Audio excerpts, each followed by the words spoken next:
Time. Welcome. Life is like a box of chocolate. You never really know what you're going to get. I believe this to be true, and I believe it to be equally true when it comes to coffee fermentations. I can't think of one single thing over the last few years that had more impact, both good and bad, on overall coffee quality than those fermentations. And I believe that we have something as polarizing as fermentations. What sets the really good stuff apart is going to be deliberation.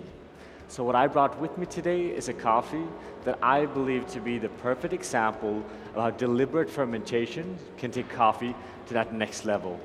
Now, I'm going to start by pulling the shots from my signature beverage, the final serving, and talk a bit more about the coffee. The coffee that I'm using today comes from producer Mauricio and his farm La Negrita, located in the Tolima region of Colombia. It's a red geisha varietal. It grows in volcanic soil up on 1,800 meters. The fact that it's a red geisha varietal brings beautiful stone fruit qualities to my coffee. And the volcanic soil is really important because coffee gets all of the nutrients from the soil. So we need that to build up complexity. The high altitude ensures a lower growing temperature. This makes sure the cherry spends a longer time on the tree, and that allows them to build up more sugars. And we need all of those sugars for that deliberate fermentation. And this is how it's done. Firstly, the coffee is hand-picked at perfect ripeness of 23 Brix content before they're hand-sorted. Then they're put in a sodium solution. This is a really important step because it makes sure they're 100% clean before they go into the hermetic stainless steel tank. And in those tanks, Mauricio also put a specially developed coffee yeast. And what happens during the 70 hours my coffee and that yeast spends together in that tank is that the yeast helps breaks down the sugar in the coffee and develop new beautiful organic acids, in this case generating flavor notes of tropical fruit. After the fermentation, the coffee is taken out and put on raised beds for a total of 4 weeks at controlled humidity of 50%. Now, as you can tell, this is a pretty extraordinary coffee. So when I roasted it, I want to make sure to maintain all of those beautiful flavor notes. And that meant a longer total roast time of 12.5 minutes, with low energy in the beginning and plenty of development in the end. I've also rested this coffee for 14 days to make sure that you have a beautiful, clean taste experience.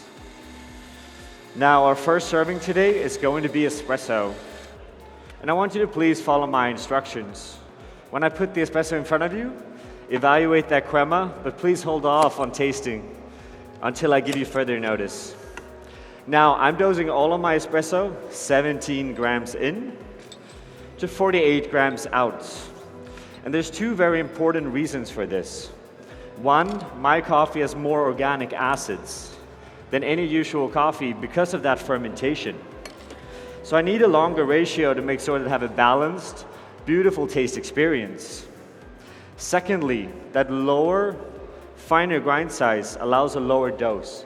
A lower dose enables me to extract more of the coffee, grind finer, and give you a beautiful tactile quality even though I have a longer ratio. Now, I want you to please note down for taste descriptors. Up front, we're going to find flavors of sweet passion fruits, followed by white grapefruit and peach. We're going to have a medium, well-integrated tartaric acidity, a medium sweetness, and a low bitterness. And we're going to have an amazing long aftertaste that is flavor intense and highlights that beautiful passion fruit and white grape. Now, I kindly ask you to take the spoons, stir 5 times, and then go for it. Enjoy.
Now, before we go on that milk course for the espresso, I want you to please note down tactility. We're looking for a low to medium body that is light aerated, think whipped cream, this beautiful kind of grappa grape sensation.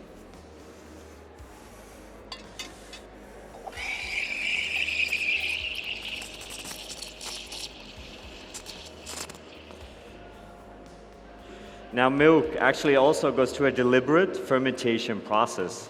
What happens is that it's the lactic acid in the milk, lactic bacteria in the milk, that over time turns into lactic acid. Simply put, milk gets more acidic the older it gets. So I'm using a very fresh cow milk to make sure that you have the sweetest taste experience. I've also evaporated this milk, which is a really simple process that you can easily do at home. This is how you do it. You start by taking 1 liter of milk, you put it in the pot on the stove, and you need to let that sit for about 30 minutes at controlled temperature between 70 and 80 degrees Celsius. What's going to happen is that the majority of that water in the milk is going to evaporate, and it leaves you with beautiful, creamy, clean taste experience. Now, I have a little bit of a secret here as well. I've added 10% of coconut milk to my milk today. I find this beautifully complementary to all of those beautiful tropical flavor notes in my coffee, and it really helps to create an amazing texture. Now, I'm pouring a total of 80 milliliters of milk into my 24 grams of espresso, and I steam that milk to 55 degrees Celsius. That's where we find all of those beautiful flavor notes. Now, I'm also minimizing the white part in my milk, because I want to make sure that you have that best possible taste experience.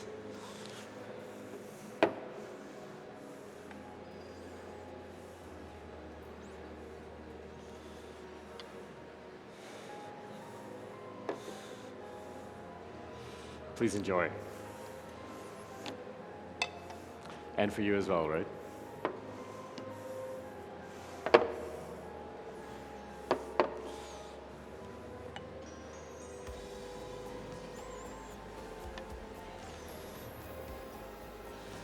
Enjoy, and I'll be right back with that final serving.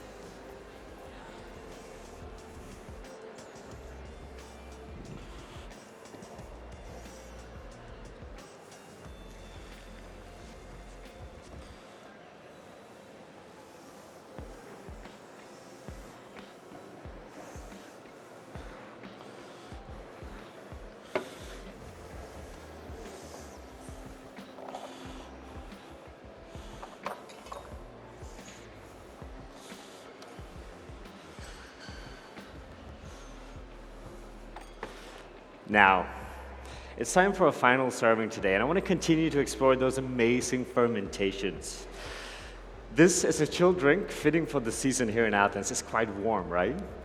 Now, the 2 ingredients I brought are 2 fermentations. The only bad thing with fermentations is that they take a lot of time.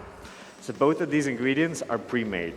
But I'm going to start by dosing it, and then I'm going to walk you through exactly how they're made, okay? The first ingredient is going to be 25 milliliters of a yeast anaerobic fig leaf cordial. When I'm adding this to my 4 espressos, we're going to find beautiful flavor notes of coconut and green apple. The next fermentation is a red cherry koji, and I'm adding a total of 25 milliliters of that as well. When I'm adding this to my espresso, we're finding notes of red apples and red grapes. Now I'm giving them a quick stir, and then I'm going to walk you through exactly how they're made, okay? Let's start with that fig leaf fermentation. We're going to start by taking 4 dried fig leaves. These goes into a pot on a stove. To this, we need to add 400 milliliters of water, We're going to bring that up to a boil. We need to let that simmer for about 2 hours. That's how we extract all of those beautiful flavor notes. When that is done, we're adding 100 grams of a simple white sugar. Now, we need to stir that together to make sure that it homogenizes beautifully. Then it also has to cool down. When it's cooled down, we're going to strain it, and what we're left with is this liquid here. Okay? Now, for the actual fermentation, we're adding 0.002 grams of the same yeast that Mauricio used when fermenting my coffee. And it goes into a siphon, which represents a stainless steel environment. We're also adding 200 milliliters of that fig leaf cordial. The next step is going to be to seal it and put it in a temperature-controlled water bath. This is going to be at 21.5 degrees Celsius, and we're going to leave it there for a total of 3 days. Then it's ready to use, okay? The next fermentation is going to be the koji cherry juice. We start by taking 0.2 grams of a koji powder. We're putting that into that same stainless steel environment, and we're adding 200 grams of a beautiful red cherry juice. Now this is from Copenhagen, but you can basically get it from any kind of market. We're adding it, we're going to seal that up as well, and we're going to put it in the same controlled water bath. Same temperature, but this time only for 1 day. We have to be very careful when we do fermentations to control every variable to make sure that we get the best out of it. Now what's really interesting with the yeast anaerobic fermentation is that it creates more organic acids. So we have a fruity coffee, we can make it even fruitier. Think of it as coffee on steroids, pretty much. Now if you look at that koji fermentation, what is really cool is that it actually allows you to ferment with the use of less sugar. So basically you're going to be left with a lot more sugar in that coffee in the end. Now, it's time for us to enjoy this, and I want you to please follow my instructions. I'm going to serve it, and I want you to hold off on tasting until I finish that presentation. For now, I want you to please note down as taste descriptors. We're looking for beautiful passion fruit up front, followed by red grapes, coconut, and a beautiful apple notes. We have a low, beautiful, well-integrated acidity, together with a medium tropical sweetness. Now, before we finish this presentation, I want you to please note down for the milk beverage. We're gonna have some flavor notes also. We're looking for passion fruits up front, then peach, and then a beautiful just hint of coconut. Now, I want us to remember that we shouldn't hesitate to open up that box of chocolate and embrace the randomness that life and coffee fermentations has to offer, knowing that in this industry we have some amazing people that's going to take that randomness and turn it into deliberate magic. Time. Let's give a huge